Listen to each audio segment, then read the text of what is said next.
Ciao, sono Andrea. La pillola di sicurezza informatica di oggi riguarda le app. Quelle app che noi scarichiamo sui nostri tablet, sui nostri smartphone.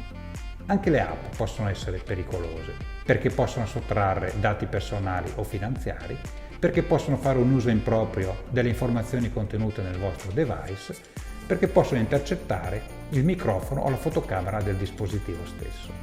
Come facciamo a riconoscere se un'app è sicura?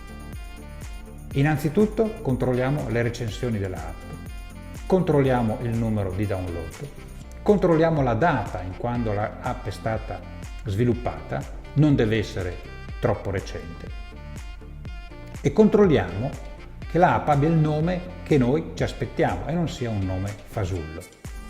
Inoltre guardiamo quali autorizzazioni l'app richieda per essere installata e diffidiamo di app che chiedano di accedere a informazioni del vostro device non utili per lo scopo per cui l'app è stata sviluppata.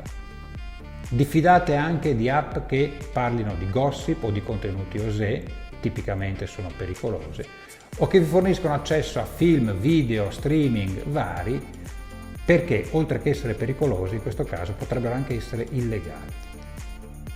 Ho finito la mia pillola odierna.